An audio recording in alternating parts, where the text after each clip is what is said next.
السلام علیکم ورحمۃ اللہ وبرکاتہ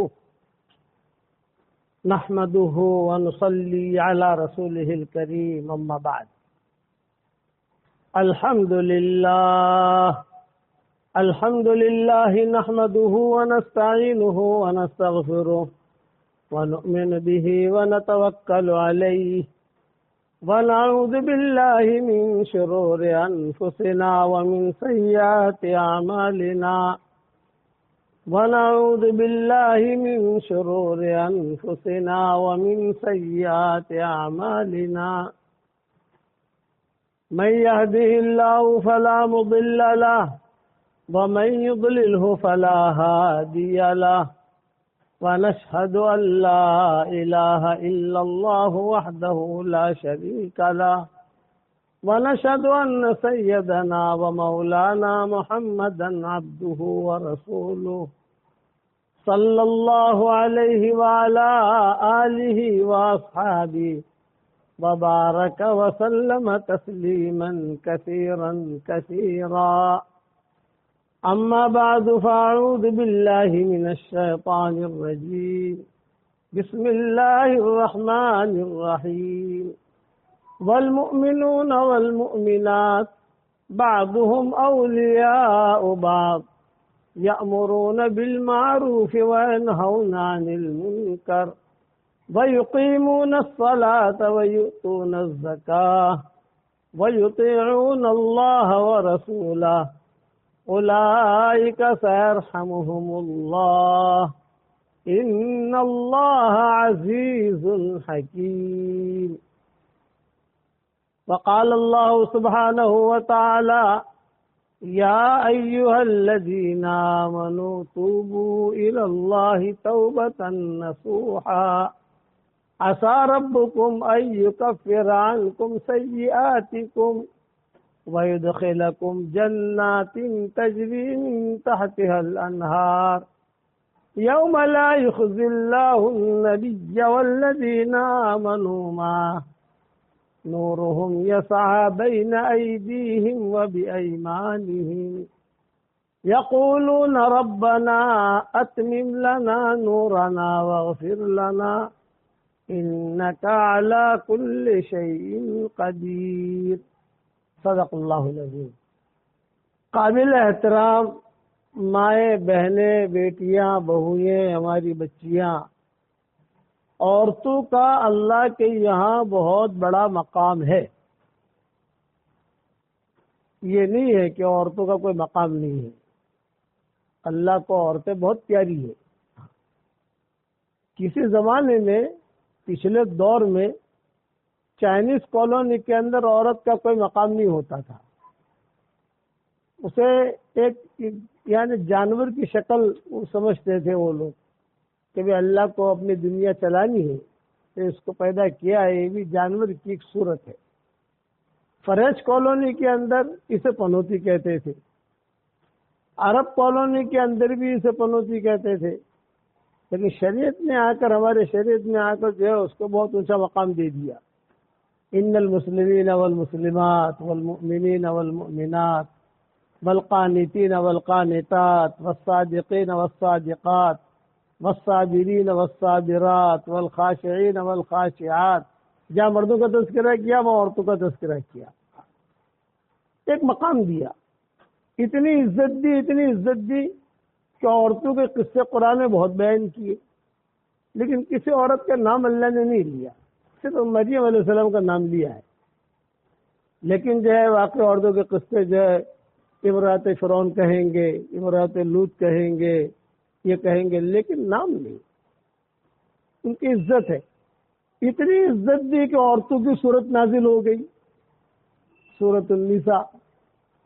آپ کو سورۃ الرجال نہیں ملے گی کہ مردوں کی صورت جو ہے نا، عورتوں کی مستقل صورت آئی۔ حضور اکرم صلی اللہ علیہ وسلم نے بھی بہت مقام دیا، اور بڑی بڑی عورتیں بنی جنہوں نے بڑے بڑے کام کیے، کارنامے کیے۔ میرے والد صاحب رحمۃ اللہ علیہ جب عورتوں کا بیان ہوتا تھا ابا کا، اور ہم جب ان کی طاقت تھی دو بیان کرنے کی، تو ہم بھی بیان میں بیٹھتے تھے ان کے۔ تو ہمارے والد صاحب رحمۃ اللہ علیہ کہتے تھے بارہا میں نے سنا کہ عورتیں اگر بنی تو دنیا کا نظام بنا، اور اگر عورتیں بگڑی تو دنیا کا نظام بگڑا۔ ماں کے بننے اور بگڑنے پر موقوف ہے کہ عورتیں بنی تو دنیا کا نظام بنا، عورتیں بگڑی تو دنیا کا نظام بگڑا۔ اسی لیے عورت کو جو ہے نیک مزاج ہونا چاہیے، نیک مزاج، دینی والے مزاج۔ ہماری دادی مرحومہ تھی، میرے والد صاحب رحمۃ اللہ علیہ کے والدہ، حالانکہ ان پڑھ تھی، نابینا تھی، غربت تھا زندگی، ہمارے گھر میں بہت غربت تھی، لیکن دادی کا مزاج دینی تھا، نیک مزاج۔ رات میرے والد صاحب رحمۃ اللہ علیہ فرماتے تھے کہ میں اتنا چھوٹا تھا کہ میں یعنی میری اماں کے پاس سوتا تھا، بچہ جو چھوٹا ہوتا ہے وہی ماں کے پاس سوتا ہے، تو اس وقت میں مجھے سورہ بروج کی تفسیر انہوں نے بتائی تھی، اور اس وقت سے مجھے سورہ بروج کی تفسیر یاد تھی، سورہ واقعہ کی تفسیر مجھے اس وقت سے یاد تھی، ابا کہتے تھے، اور سورہ القاریہ سناتی تھی، الحاقہ سناتی تھی، آخرت کے منظر، اذا الشمس کورت، اذا السماء انفطرت۔ حالانکہ ان پڑھ تھے لیکن مزاج دینی تھا ان کا، وہ سنتی تھی، کوئی بھی پتا چلے کہ فلاں عالم آئے ہیں، فلاں ہے، فوراً مجھے لے جاؤ، مجھے لے جاؤ، مجھے لے جاؤ، مجھے لے جاؤ۔ تو ابا ایک لطیفہ بھی سناتے تھے، ابا کہتے تھے کہ ایک مرتبہ جو ہے میں ان کے بغل میں لیٹا ہوا، اور مجھے جو ہے بس انہوں نے قیامت کا اتنا منظر کھینچا، اتنا منظر کھینچا، پہاڑ جو ہے وہ اڑ جائیں گے، اور نامہ اعمال اڑائے جائیں گے، اور سورج بھی نیچے آ جائے گا، یہ سارا کا سارا آسمان بھی ہلنے لگے گا، یوم تمور السماء مورا، زمین بھی زلزلے آ جائیں گے، اذا زلزلت الارض زلزالہ، ایسے وہ آیت پڑھتی جاویں اور ترجمہ کرتے جاویں۔ ابا کہتے تھے کہ میں یعنی اب میں تو بہت چھوٹا تھا، تو میں تو سنتے سنتے سو گیا۔ اب سنتے سنتے جو سو گیا تو میرا بھائی چھوٹا یوسف جو تھا وہ اوپر لیٹا ہوا تھا چارپائی پر، اور میں اور میری والدہ ابا کہتے ہیں نیچے لیٹے ہوئے تھے۔ تو اچانک رات کو جو ہے میرا بھائی یوسف وہ لڑکا، اور لڑ کر ہم پر گرا۔ جب ہم پر گرا تو میں نے کہا ماں قیامت آ گئی، قیامت آ گئی، قیامت آ گئی، قیامت آ گئی، قیامت آ گئی۔ ارے کیا ہوا؟ کہتے قیامت آ گئی۔ آپ نے کہا دھڑم دھڑا ہو گئے تو دھڑم دھڑا ہوا، یہ ابا سناتے تھے۔ کہتے تھے کہ بچپن سے انہوں نے میری تربیت کی، یتیم ہو چکے تھے ہمارے ابا بچپن کے اندر، اور جو والدہ نے ان کی تربیت کی۔ تو اب والدہ ایک ہی دعا کرتی تھی کہ بھئی اللہ تجھے دین کا عالم بناوے، دین کا تو کام کرے۔ ایسی محنت بھی تھی، ویسی دعائیں بھی تھی۔ آج کل تو عورتوں نے شیخ الحدیث جننے کو بند کر دی، آج کل کی عورتیں ڈاکٹر پیدا کرتی ہیں، ڈاکٹر، پائلٹ، انجینئر، یہ ذہن۔ اس زمانے کی عورتیں جو ہوتی تھی وہ بچوں کے بارے میں ان کا دینی ذہن ہوتا تھا۔ تو والد صاحب رحمۃ اللہ علیہ فرماتے تھے کہ بڑی مشکل سے کچھ قرضہ لے کر میں جب پڑھنے کے لیے جاتا تھا، مہینے کا 1 روپے کا خرچہ، مہینے کا 2 روپے کا خرچہ، استاد کو کچھ آنے دینے پڑتے تھے، کچھ یہ، لیکن روزانہ مجھ سے قرآن سنتی تھی، بس تو مجھے قرآن سنا۔ کھیل کا ایک مزاج تھا والد صاحب رحمۃ اللہ علیہ کا، بچپن کے اندر جیسے بچوں کا مزاج ہوتا ہے کھیلنے کودنے کا، کھیلنے کا میرا ایک مزاج تھا۔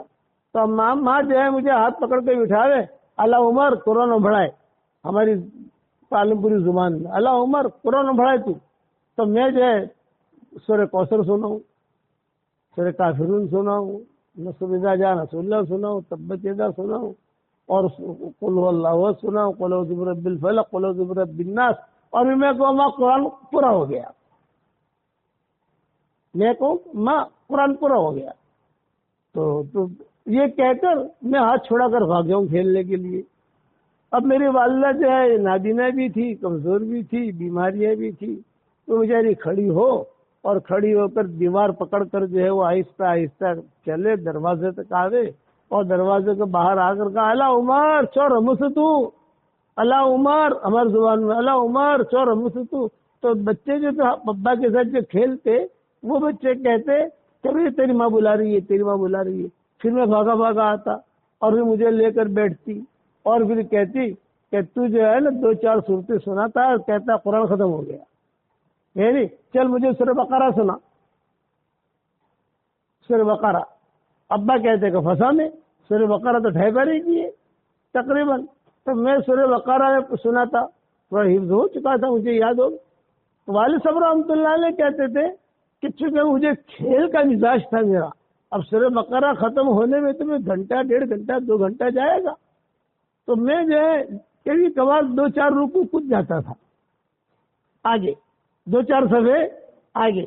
تو میری والدہ مجھے کہتی نہ تو نے کوئی گڑبڑ کری سب ہے، وہ نہ چڑی تو آوے سے، وہ نہ چڑی آوے سے، وہ نہ چڑی آوے سے، ایسا ان کو دینی مزاج، ایسا قرآن یاد تو آ رہا کہ نہ بھی نہیں، نہ تو نے کوئی گڑبڑ کری سے، پھر سے پڑھ، یعنی پھر سے پڑھ، پھر سے پڑھ۔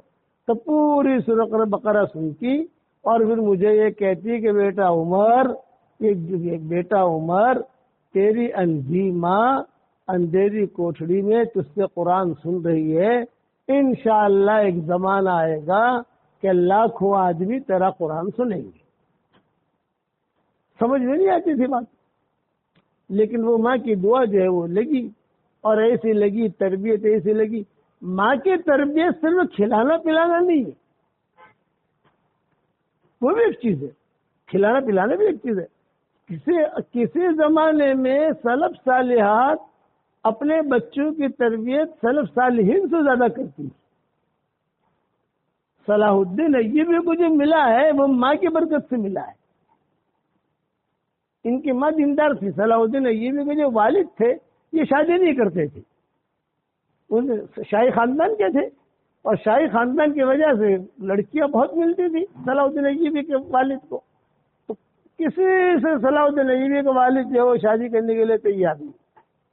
تو صلاح الدین ایوبی کے والد شاہی خاندان کے آدمی، اور وہ شادی کرنے کے، اچھا سب لڑکیاں، بہنیں، خالائیں، چچیاں، چچا، بھتیجے کہے کہ بھائی اللہ نے ہمارے خاندان کو ایک عزت دی ہے تو شادی تو کر، شادی نہیں کرتا۔ تو صلاح الدین ایوبی کے والد کہتے تھے مجھے شادی نہیں کرنی، تو خاندان والے کہتے ہیں، ان کے خاندان میں عورتیں ہوتی ہیں، لڑکیاں ہوتی ہیں، کہتے ہیں پاگل ہو گیا تو شادی نہیں کرنی۔ بولے مجھے کرنی ہی نہیں شادی، تم تمہارا کام کرو۔ اب بہت جو ان کو گھیرے میں لیا صلاح الدین ایوبی کے والد کو، بھی نہیں ہم تو تیرا نکاح کرائیں گے، فلاں لڑکی بھی ہے، فلاں لڑکی بھی ہے، فلاں لڑکی بھی ہے، شاہی خاندان ہے ہمارا، اتنا سارا مال کون استعمال کرے گا؟ ابھی تو شادی کر، بچے پیدا ہوں گے، ان کے پاس مال جائے گا، وہ بھی بادشاہ بنیں گے۔ تو صلاح الدین ایوبی کے والد نے ایک جملہ کہا، یہ کہا اچھا آپ لوگ میری شادی کرانا چاہتے ہو؟ ہاں، کہ مجھے ایسی لڑکی سے نکاح کرنا ہے جو میرا ہاتھ پکڑ کر جنت میں لے جائے، ان کے والد نے کہا۔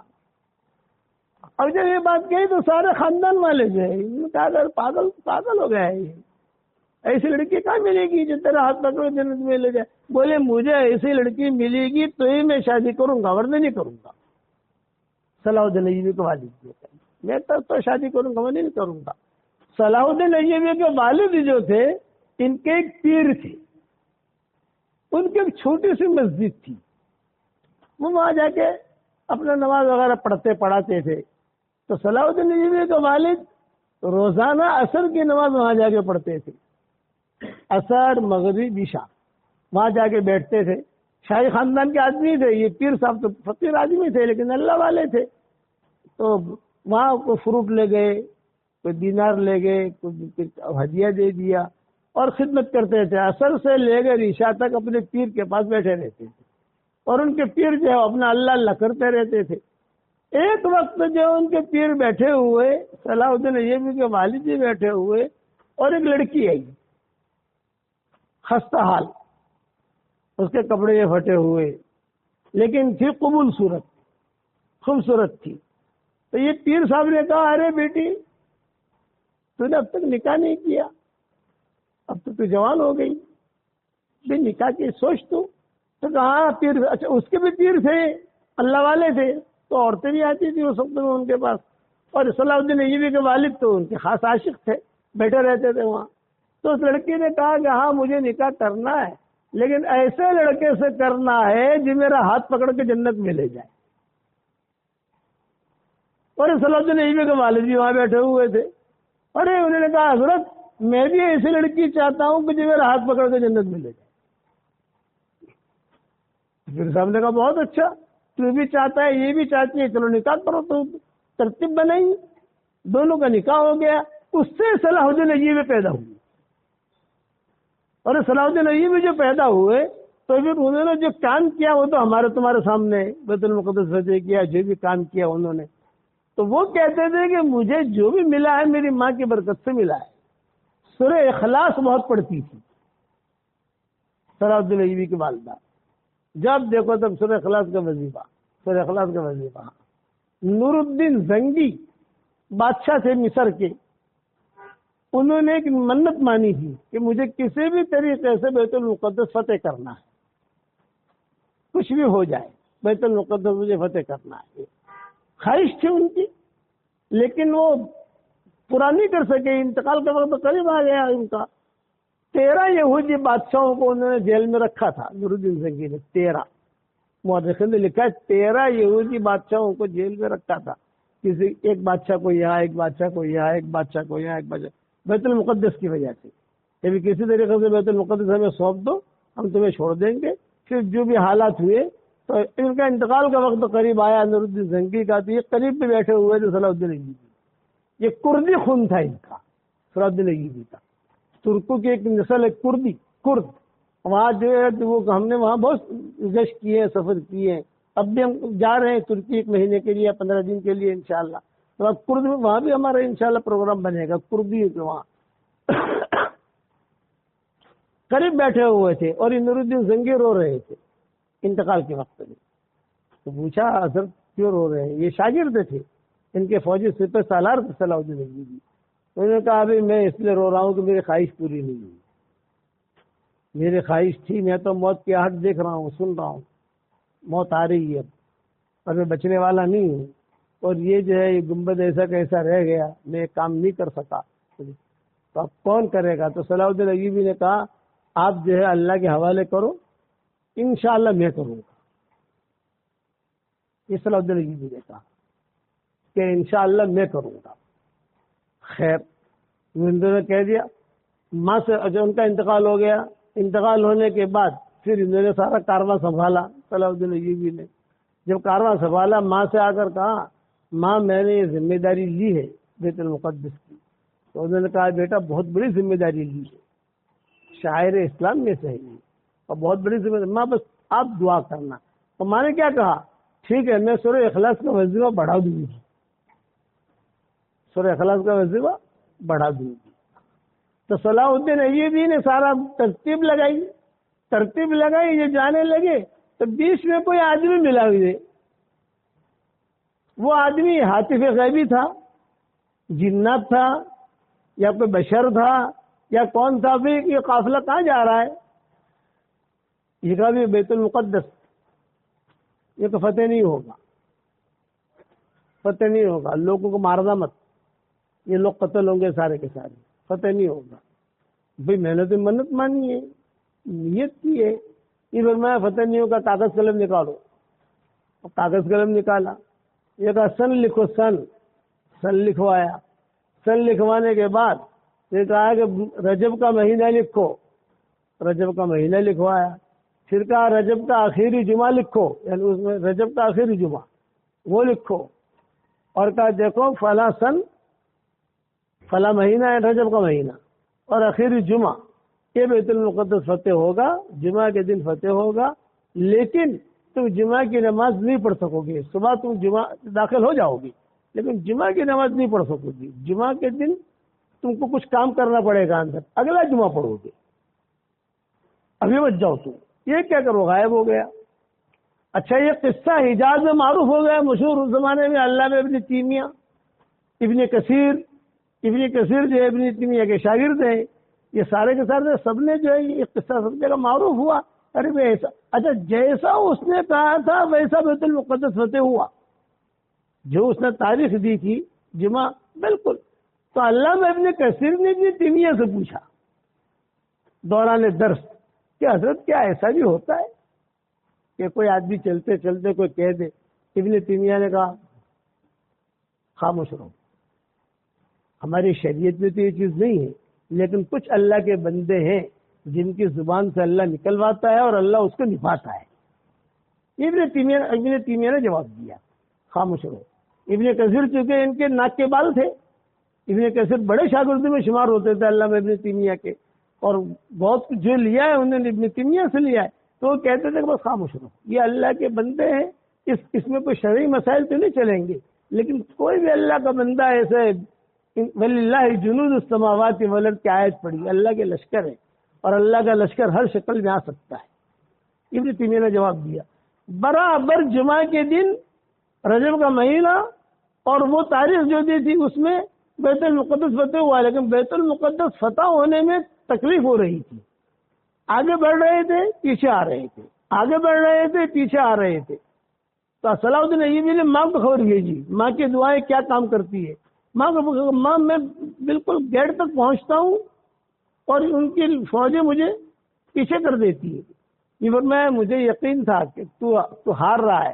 روزانہ میرے گھر میں 100 عورتیں آتی تھی. اس زمانے میں مکانات قریب قریب ہوتے تھے، اب تو ہمارے یہاں مکانات قریب قریب ہوئے نہیں، بلڈنگ آپ بن کے چھوٹے چھوٹے مکانات. تو صلاح الدین ایوبی کی والدہ جو تھی ان کے مکان میں تہجد میں عورتیں جمع ہوتی تھی تہجد پڑھنے کے لیے. قریب کے مکان سے آ گئی، یہاں سے آ گئی، برقع پہن کر آ گئی، اور یہاں اور کوئی کار کی ضرورت نہیں، کسی محرم کی ضرورت نہیں ہے کہ محلہ ہوتا تھا آ کر. بولے روزانہ میرے یہاں 100 عورتیں آتی تھی، آج رات کو 50 عورتیں آئی. میں سمجھ گیا میرا بیٹا ہار رہا ہے، میں سمجھ گئی کہ میرا بیٹا ہار رہا ہے. میں نے سورہ اخلاص کا وظیفہ اور شروع کیا. صلاح الدین ایوبی کی خبر آئی کہ الحمدللہ جمعہ کے دن ہم داخل ہو گئے ہیں الحمدللہ. اب جمعہ کا دن علماء بھی ساتھ تھے، بڑے بڑے فقہاء ساتھ تھے، ان کے بیت المقدس کا مسئلہ تھا. تو جب جمعہ کا دن داخل ہوئے تو سب نے کہا بھی جمعہ کی نماز، لیکن وہ کیا گیا تھا جمعہ کی نماز نہیں پڑھ سکو گے. تو صلاح الدین ایوبی نے کہا بھی مسجد صاف تو کرو، دروازے تو کھولو. جو دروازے کھولے تو 30,000 خنزیر بندے ہوئے تھے. وہ 30,000 خنزیر کو نکالنا، ان کو بھگانا یا ان کو مارنا یا ان کا جو بھی گوبر اس کو صاف کرنا، کرتے کرتے ان کی شام ہو گئی، ظہر پڑی ہوئی. پھر دوسرا جمعہ جو آیا اس میں صلاح الدین ایوبی کے شیخ تھے بڑے، انہوں نے خطبہ دیا، یعنی جمعہ کا خطبہ. اور صلاح الدین ایوبی جو ایک فوجی سپہ سالار کی طرح قریب میں تلوار لے کر کھڑے رہے، وہ خطبہ دے رہے تھے، صلاح الدین ایوبی رو رہے تھے. اور اس طریقے سے پھر جو ہے بیت المقدس کا وہ حال ہو. اور اب جو حال ہے وہ تمہارے ہمارے سامنے ہے. وہ کہتے تھے یہ سارا مجھے جو کچھ ملا ہے میرے ماں باپ سے ملا ہے. ماں کی دعائیں، میرے باپ کی دعا، ایسی لڑکی سے شادی کرنی ہے جو میرا ہاتھ پکڑ کے جنت میں لے جائے، اور ایسے لڑکے سے شادی کرنی ہے جو میرا ہاتھ پکڑ کے جنت میں لے جائے. وہ اللہ تعالیٰ نے دعا قبول کی، صلاح الدین ایوبی پیدا ہوئے اور اللہ تعالیٰ نے یہ کام کیا، قرد خون جسے کہتے ہیں. تو میرے والد صاحب کو بھی جو ملا ماں کی دعا سے ملا. ہمارے والدہ دادی امی جو بمبئی آ گئی، اب بمبئی آ کر بیماری لگ گئی ان کو. جب بیماری لگی تو سب بھائیوں نے چچاؤں نے مشورہ کیا کبھی جو ہے محمد عمر کو دیوبند سے بلاؤ. وہ دیوبند پڑھ رہا ہے. دادی نے سن لیا. دادی نے کہا دیکھو بھی محمد عمر کو مت بلانا، مجھے ضرور اس کا بالکل مت بلانا، وہ علم حاصل کر رہا ہے، بلانے سے کیا فائدہ. مجھے مرنا ہوگا تو مر جاؤں گی، لیکن عمر کو مت بلانا، وہ دیوبند میں پڑھنا تھا اس کو.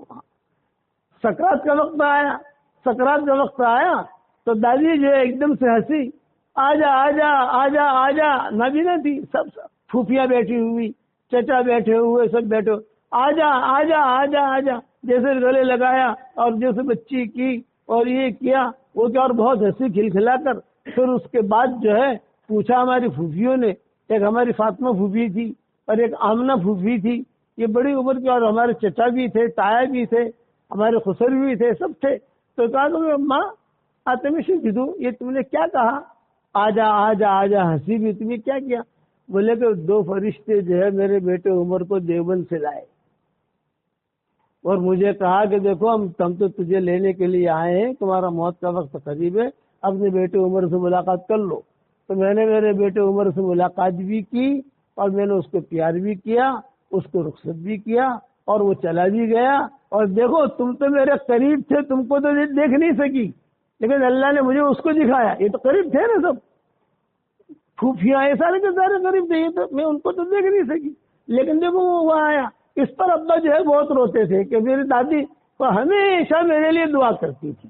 تو میری درخواست یہ ہے کہ یہ باڈولی کی عورتیں جو ہیں یہ ایسے بن جاویں کہ ان کی زندگی میں مزاج میں نیکی ہو، دینداری والا مزاج۔ کسی زمانے میں عورتیں اتنی دیندار ہوتی تھی کہ شوہر جب گھر سے نکلتا تھا کاروبار کے لیے، دروازے پر آ کر جو کھڑی ہو جاتی تھی اور ایک جملہ کہتی تھی، یا رجل اتق اللہ فینا، یا رجل اتق اللہ فینا، ہمارے بارے میں اللہ سے ڈرتے رہنا، اس لیے کہ ہم فاقہ برداشت کر سکتی ہے، کوئی بات نہیں، روزی روٹی جو لانا وہ حلال کی لانا، حرام کے مت لانا، فاقہ تو برداشت کر سکتی ہے، جہنم کی آگ برداشت نہیں کر سکتی، یہ جہنم کی آگ ہم برداشت نہیں کر سکتے۔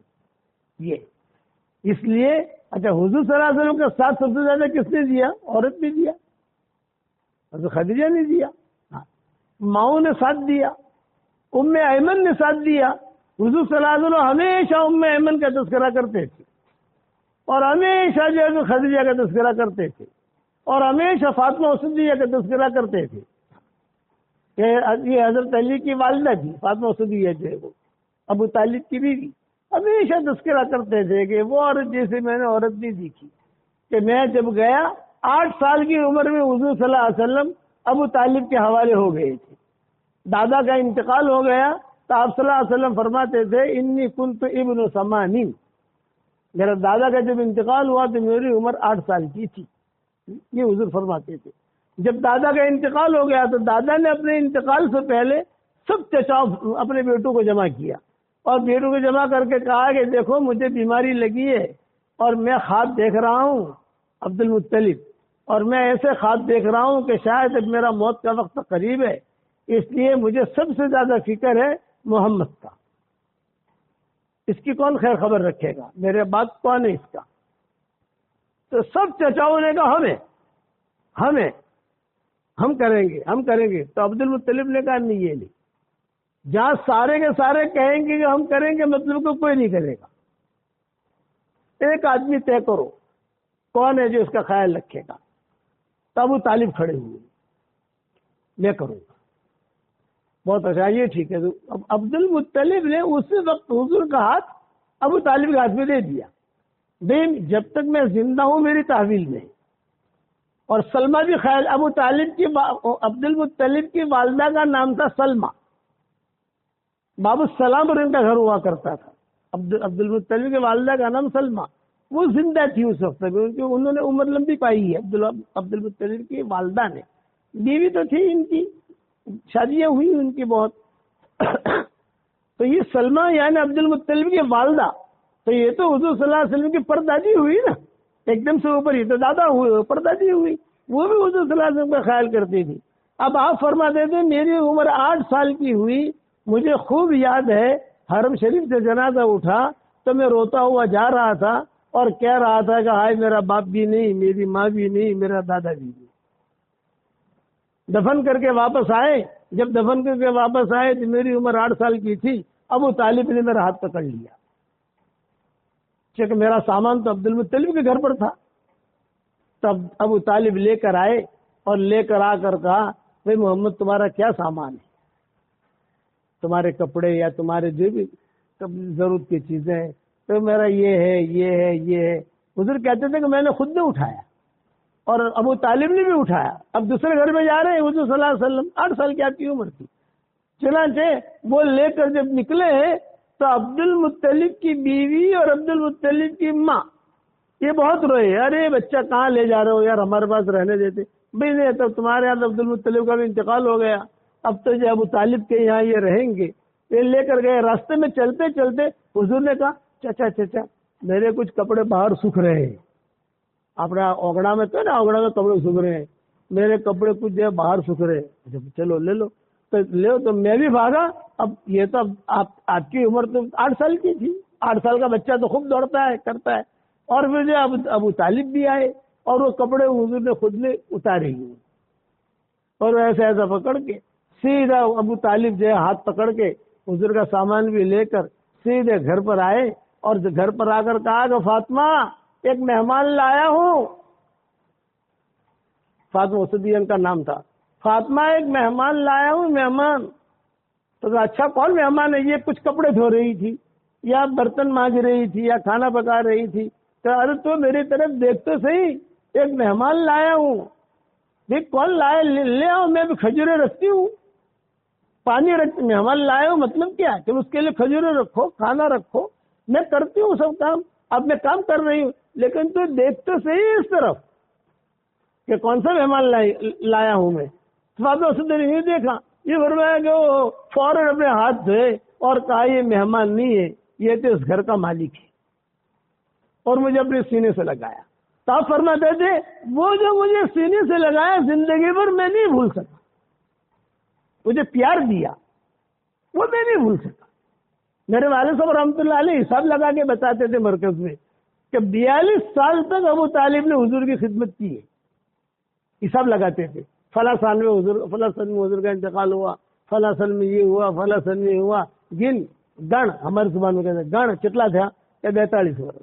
42 سال تک فاطمہ نے بھی خدمت کی اور انہوں نے بھی خدمت کی, ابو طالب نے. تو حضور بہت تذکرے کرتے تھے فاطمہ اسدیہ کے, بہت.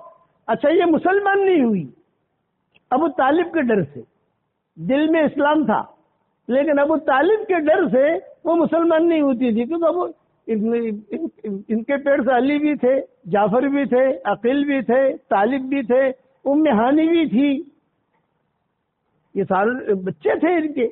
تو یہ ڈرتی تھی کہ میں مسلمان اگر ہو گئی تو ابو طالب مجھے نکال دیں گے. لیکن جس دن ابو طالب کا انتقال ہوا اور ابو طالب کو دفن کیا اور دفن کر کے آئے, کتابوں میں لکھا ہے کہ تقریباً 1-2 دن کی وجہ مسلمان ہو گئی اور وہ سارا معاملہ ختم ہو گیا. حضور بہت خوش ہوئے, بہت خوش ہوئے.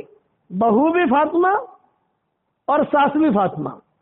ایک بات ایک لطیفہ کہتا ہوں کہ اگر ایک گھر میں 2 فاطمائیں ہو نا تو اس میں برکتیں زیادہ ہوتی ہیں. یہاں بہو بھی فاطمہ ہے اور ساس بھی فاطمہ ہے. تو حضور صلی اللہ علیہ وسلم کو مدینہ منورہ کا سفر ہوا, ہجرت ہوئی, علی کی شادی ہو گئی, سب ہوا. تو حضور کہتے تھے کہ فاطمہ آج فاطمہ کے گھر آرام کروں گا, سمجھ گئے یعنی آج فاطمہ اسدیہ.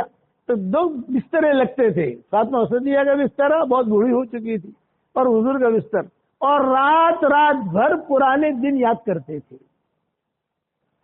فلاں وقت میں یہ ہوا تھا, فلاں وقت میں. یہ نبوت ملنے کے بعد اور مدینہ منورہ پہنچنے کے بعد جب آپ کی مشغولیت بہت بڑھ گئی, قافلے آنے لگے, دنیا بھر میں جو اسلام پھیلنے لگا, تو کبھی کبھی وہاں چلے جاتے تھے اور دوپہر کے وقت میں قیلولہ کرنے کے لیے ام سلیم کے وہاں آ جاتے تھے حضور صلی اللہ علیہ وسلم, حضرت انس کی والدہ کے پاس. اور ام سلیم سے حضرت انس کے کہتے تھے بھی آج گرمی بہت ہے, تمہاری والدہ سے کہنا کمرہ ٹھنڈا ونڈا کر دے, میں آج قیلولہ یہاں کروں گا. ام سلیم یہ حضرت انس کی والدہ تھی. حضرت انس کو جو ملا ہے ام سلیم سے ملا ہے کہ ام سلیم جو تھی جب مدینہ منورہ میں حضور صلی اللہ علیہ وسلم آئے تو ام سلیم کھڑے کھڑے دیکھ رہی تھی. کیا حضور مدینہ میں آئے, سارے انصار بڑے بڑے لوگ, کوئی کپڑا لے کے جا رہا ہے, کوئی عطر لے کے جا رہا ہے, کوئی کھجورے لے کے جا رہا ہے, کوئی دودھ لے کے جا رہا ہے, کوئی کیا لے کے جا رہا ہے. میں تو بیوہ ہوں, بیوہ تھی ام سلیم جو تھی, میں تو بیوہ ہوں, میں کیا لے کے جاؤں, میرے پاس تو کچھ نہیں ہے. تو حضور جب آگے بڑھ رہے تھے, یہ چھوٹے تھے حضرت انس, تو یہ حضرت انس کا ہاتھ پکڑا اور حضور کے پاس گئی اور حضور کے پاس جا کر کہا حضرت میرے پاس تو کچھ ہے نہیں, آپ کی خدمت میں ہدیہ پیش کروں. یہ میرا بیٹا انس ہے, اس کو آپ کی خدمت میں ہدیہ دے دیتی ہوں, یہ آپ کا, اس کی خدمت کرو یا اس سے خدمت لو. اخیر تک حضرت انس حضور صلی اللہ علیہ وسلم کے ساتھ رہے. جب ام سلیم خوبصورت بہت تھی, ام سلیم سلیقے والی تھی, ابو طلحہ ایک مشرک تھے, یہ آئے ام سلیم کے پاس. یہ اب انس بن مالک کبھی حضور کے پاس, کبھی ام سلیم کے پاس, کبھی ماں کے پاس, کبھی حضور کے پاس. ایک پاؤں وہاں یہاں, ایک پاؤں وہاں, ایک پاؤں یہاں, ایک پاؤں وہاں. یہ ابو طلحہ آئے, ام سلیم میں تجھ سے شادی کرنا چاہتا ہوں. تو ام سلیم نے کہا بھائی تم مجھ سے شادی کرنا چاہتا ہے تو اب یہ بتاؤ میں تو مسلمان ہوں اور تم تو مشرک ہو، کیسے شادی ہوگی؟ یہ فرمایا نہیں بس مجھے تو پسند آ گئی، اگر پسند آ گئی میں شادی نہیں کرتی، شادی کرنی ہے تو مسلمان ہو۔ چونکہ وہ بھی اچھے آدمی تھے، ابو طلحہ اخلاق آدمی جو ہے انسان اچھا ہونا چاہیے، عورت اچھی ہونی چاہیے، اچھے کا خوبصورت نہیں، اچھے کا مطلب خوبصورت نہیں ہے، اچھے کا مطلب یہ نیک صفت ہونی چاہیے، اچھی عورت، اچھا انسان اچھا ہو تو اللہ۔ ہمارے حضرت شیخ الحدیث صاحب رحمۃ اللہ علیہ کے پاس ایک آدمی آیا، اس نے کہا کہ حضرت وہ مجھے جو ہے وہ نکاح کرنا ہے۔ حضرت نے کہا نکاح کرنا ہے کر لے، سہارنپور بہت لڑکیاں ہیں۔ حضرت شیخ جو ہے یہ حاضر جواب تھے۔ ابو الحسن تھا شیخ کے خادم، وہ حضرت شیخ کو لے کر کچے گھر سے نکلا تو چلتے چلتے کہا کہ حضرت آپ نکلتے ہو تو یہ اوپر عورتیں جو ہے نا سب بہت جھانکتی ہے، بہت دیکھتی ہے۔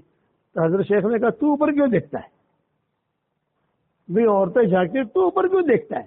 تو نیچے دیکھ کے چل دیکھنے دے ان کو۔ حاضر مزاج تھے۔ تو ایک لڑکی آئی، اس نے کہا کہ حضرت مجھے نکاح کرنا ہے، پیغام بھی آیا ہے لیکن اس کی داڑھی نہیں ہے۔ تو حضرت شیخ نے کیا کہا؟ داڑھی کو مت دیکھ، انسان ہے کہ نہیں؟ ہاں نہیں انسان تو ہے، اخلاق کیسے اس کی؟ اخلاق اچھے ہے، داڑھی آ جائے گی، کر لے زیادہ یہ جملہ کا داڑھی تو آ جائے گی، وہ تو آتی جاتی رہتی ہے، پر نمازی ہونا چاہیے تو کچھ دھندا بندہ کرے، کچھ پیسے ویسے گھر میں لا لے، ایسا ہونا چاہیے۔ شرابی داروڑ یا نہیں ہونا چاہیے، داروڑ یا نہیں ہونا چاہیے۔ ہاں تو یہ ام سلیم ابھی ایسی تھی اور یہ ابو طلحہ بھی ایسے تھے، لیکن ابو طلحہ وہ مشرک تھے، یہ ام سلیم جو مسلمان تھی، حضرت انس کی والدہ۔ تو حضرت انس کی والدہ نے کہا کہ دیکھ مجھ سے نکاح کرنا ہے تو ایک شرط ہے کہ تجھے مسلمان ہونا پڑے گا، ایک بات، اور میں تجھے ہدیہ بھی دوں گی۔ ام سلیم نے کہا بے ہدیہ کیا دے گی؟ ذرا مہرماف کر دوں گی، مجھ سے اگر نکاح کرنا ہے تو اچھا میں سوچتا ہوں۔ خیر سوچا، 2-3 دن کے بعد آئے، دل میں اتر چکی تھی اور یہ بھی دل میں اتر چکے تھے۔ یہ کہا اشہد ان لا الہ الا اللہ واشہد ان محمد رسول اللہ، اور پھر کہا کہ میں مسلمان ہو گیا، چل اب نکاح کا کیسا کریں گے؟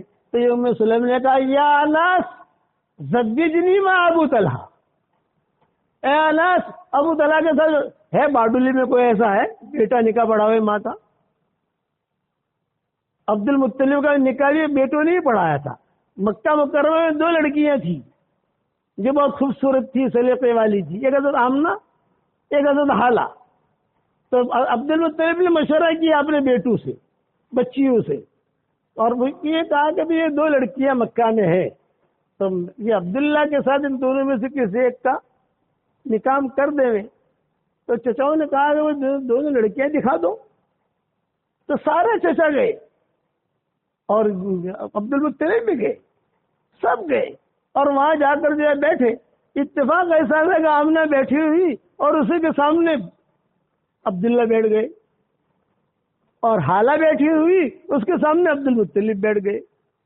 اور عبد المطلب نے پوچھا کہ عبداللہ، حضور کے والد کو پوچھا کہ بیٹا یہ آمنہ پسند ہے یا حالہ پسند ہے؟ تو عبداللہ نے اشارہ کیا یہ آمنہ پسند ہے۔ چلو نکاح ہو گیا۔ اچھا بھی اب حالہ، تو عبد المطلب نے کہا میرا نکاح حالہ کے ساتھ کرا دو۔ تو اسی مجلس میں باپ کا اور بیٹے کا دونوں کا ساتھ نکاح ہوا۔ تو اب آمنہ سے حضور پیدا ہوئے اور حالہ سے حضرت حمزہ پیدا ہوئے، اسی لیے حضرت حمزہ اور یہ حضور صلی اللہ علیہ وسلم کی عمر ایک تھی۔ آپ کہتے تھے کہ یہ میرا چچا بھی ہے، میرا رضائی بھائی بھی ہے، اور میرا خیال بھی بہت رکھا۔ حالانکہ جلدی مسلمان یہ نہیں ہوئے تھے حضرت حمزہ، بعد میں مسلمان ہوئے، ابو جہل کا قصہ ہوا، یہ ہوا، لیکن حضرت حمزہ جری تھے۔ ایک جملہ کہتے تھے سارا مکہ مجھ سے ڈرتا ہے اور میں حضرت عمر سے ڈرتا ہوں، کہ جہاں عمر کا نام سنا میں بھاگ جاتا ہوں، مجھے بہت ڈر لگتی ہے۔ حضور کو کہتے تھے حضرت سارا مکہ مجھ سے ڈرتا ہے، میں حضرت عمر سے ڈرتا ہوں۔ اس لیے جب آپ شعیب ابی طالب میں تھے، جو بھی ہوا، اور حضرت عمر جب گئے دروازہ کھٹکھٹایا تو حضرت حمزہ ہی تھے اندر دیکھنے والے۔ حضور نے کہا یہ کون ہے دیکھو، تو حضرت حمزہ نے کہا عمر ہے، عمر تلوار ہاتھ میں، عمر ہے، عمر، چلو کھولو دروازہ۔ میں نہیں کھولتا، میں سارا مکہ مجھ سے گھبراتا ہے، میں ان سے ڈرتا ہوں، ان کی آنکھوں سے میں ڈرتا ہوں۔ آپ نے بھی دروازہ کھولا اور دروازہ کھول کر ایک جملہ کہا کہ اے اللہ، عمر کا ایک ہاتھ میرے ہاتھ میں ہے، ایک ہاتھ تو اپنے ہاتھ میں لے لے۔ یہ جملہ کہتے ہی حضرت عمر نے کہا اشہد ان لا الہ الا اللہ واشہد انک رسول اللہ۔ اللہ کا رسول اللہ پر پہنچے اور جبریل آئے اور جبریل نے کہا وبشرک یا رسول اللہ علی اسلام عمر بن الخطاب، وبشرک یا رسول اللہ جمیع الملائکہ یہنئون بعضهم بعضا فی السماء۔ فرشتے ایک دوسرے کو مبارکبادی دے رہے ہیں، مبارک مبارک، کیا کی مبارکبادی؟ عمر مسلمان ہو گیا، عمر مسلمان ہو گیا۔ عمر جو مسلمان ہوئے ذریعہ بنی ان کی بہن، اکرمہ مسلمان ہوئے ذریعہ بنی ان کی بیوی ام حکیم، صفوان ابن امیہ مسلمان ہوئے ذریعہ بنی ان کی بیوی۔ یہ جتنے بڑے مسلمان ہوئے تو کون ذریعہ بنی؟ عورتیں ذریعہ بنی۔ اس لیے میرے والد صاحب رحمۃ اللہ علیہ فرماتے تھے کہ عورت اگر تمہاری تشکیل کرے 3 چلہ چلے جاؤ تو اس کو الٹا مت کرنا، چلے جانا اور اللہ کے راستے میں نکل جانا۔ کبھی کبھی عورتوں کے ذریعے سے بھی خیریں پھیلتی ہے۔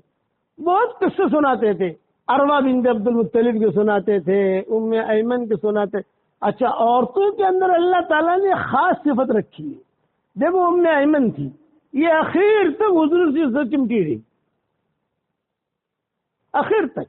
آپ صلی اللہ علیہ وسلم کے والدہ کا جو انتقال ہوا تو یہ ام ایمن ساتھ تھی۔ جب مقام ابوا میں ماں کی طبیعت خراب ہوئی، آپ کی عمر 5 سال کی تھی، 4 سال کی، 5 سال کی، مدینہ سے واپسی کے اوپر، تو یہ حضور صلی اللہ علیہ وسلم ماں سے چمڑ گئے تھے، تکلیف ہو رہی تھی، سانس لینے میں تکلیف ہو رہی تھی۔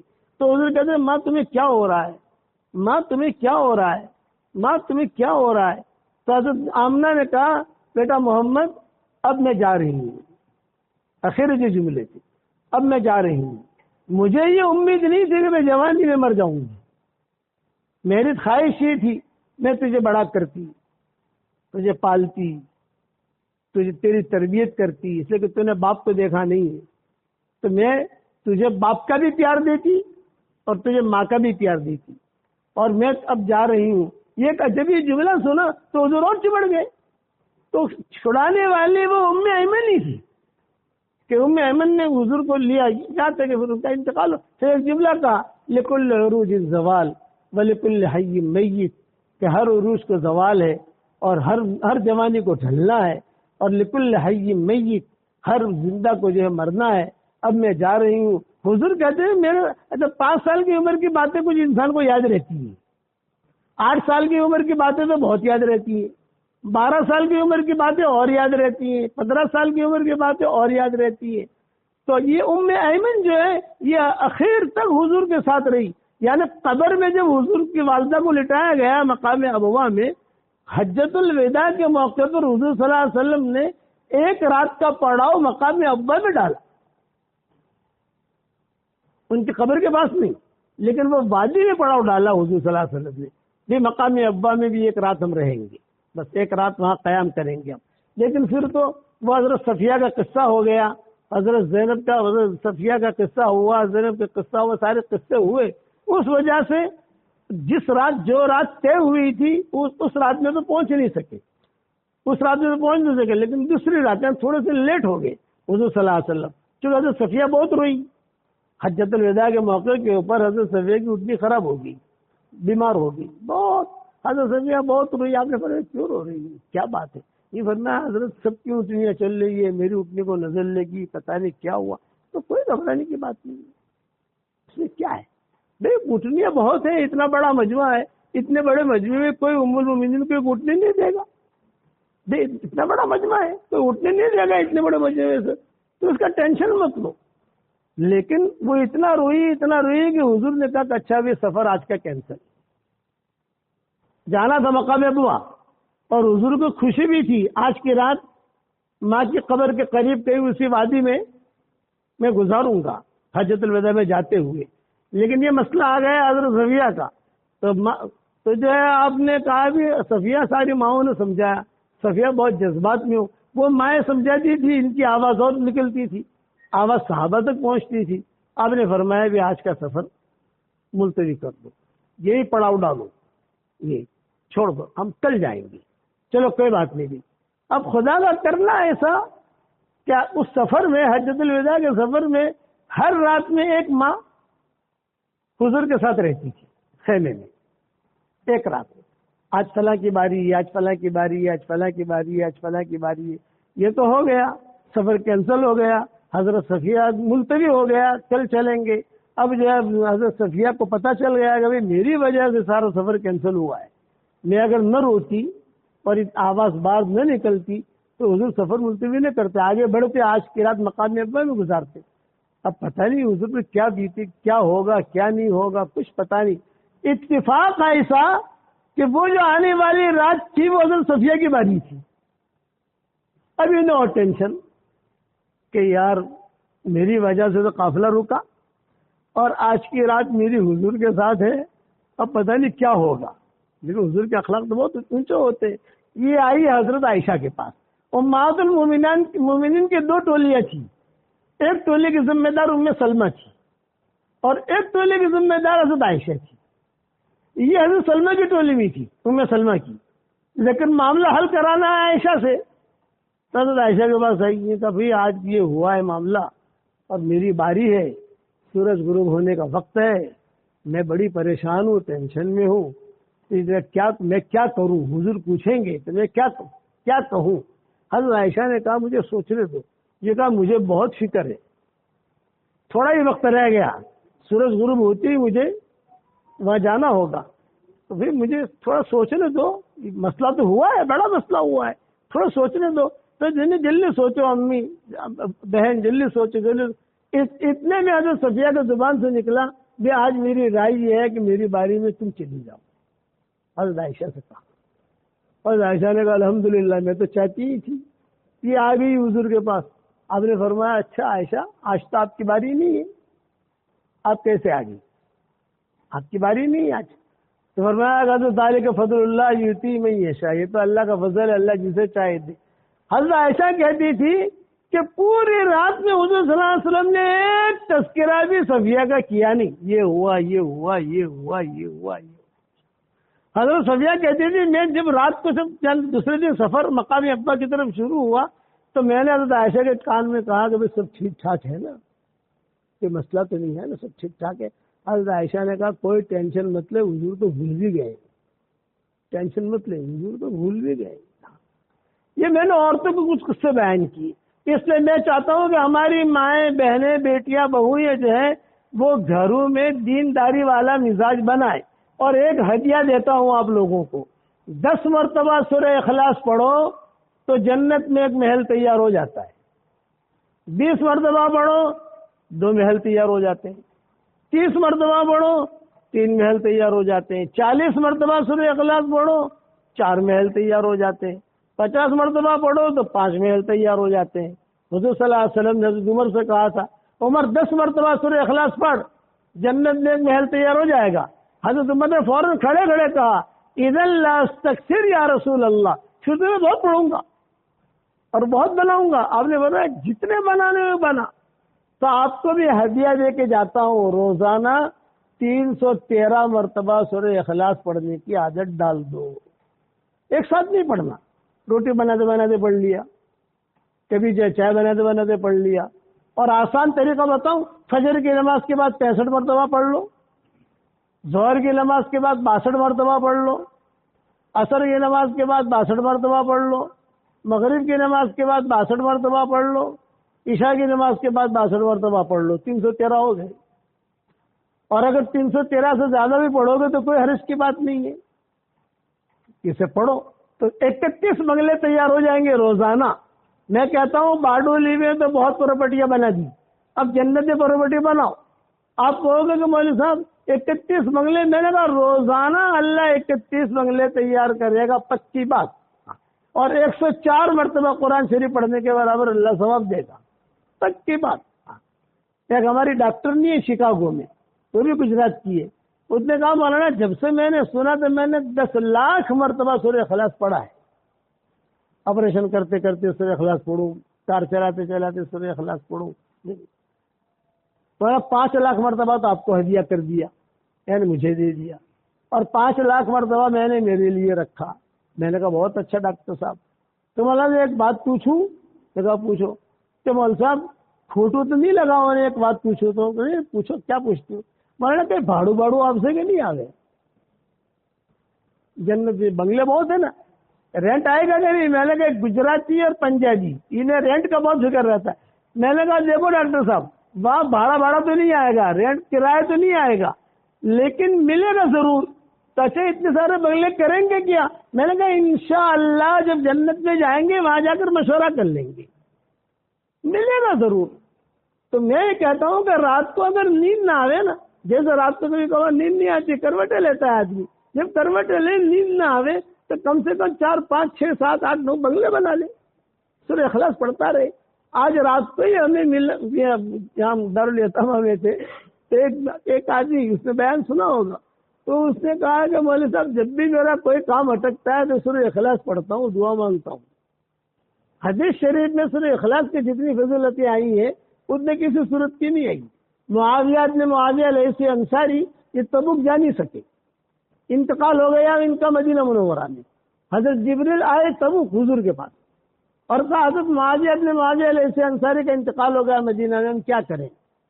جنازہ وہاں پڑھیں یا یہاں پڑھیں گے؟ اب نے فرمایا نہیں, جنازہ یہاں لاؤ.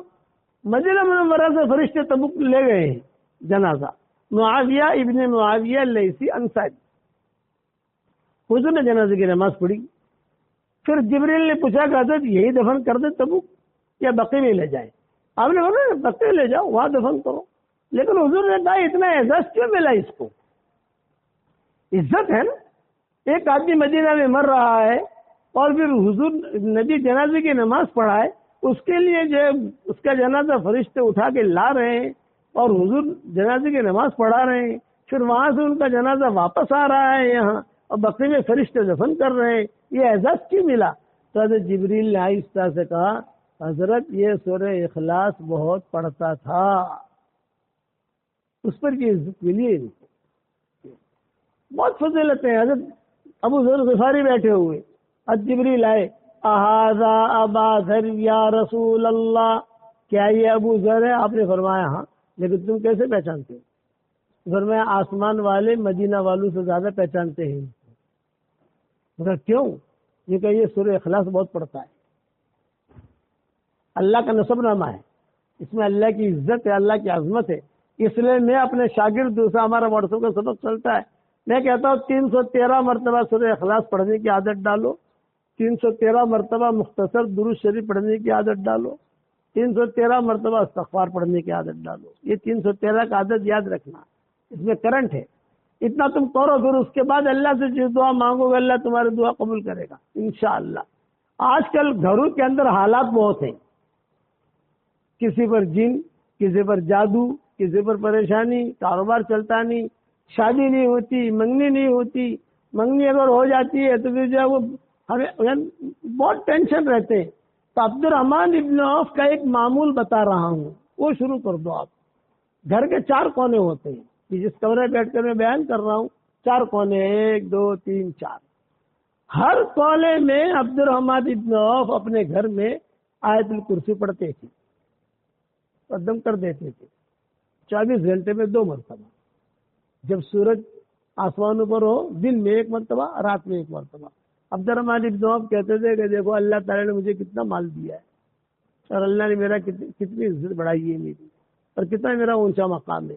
میں ہر حضور نے نہیں بتایا تھا, حضور صلی اللہ علیہ وسلم نے آیت الکرسی کی فضیلت بہت بیان کی, بڑی آیت ہے, یہ ہے, وہ ہے, ہر فرض نماز کے بعد پڑھ لو تو اس کی فضیلت, رات کو سوتے وقت پڑھ لو تو یہ فضیلت. لیکن عبد الرحمن ابن عوف نے یہ نکالا تھا, یہ صحابہ کو کہتے تھے کہ تم بھی شروع کرو.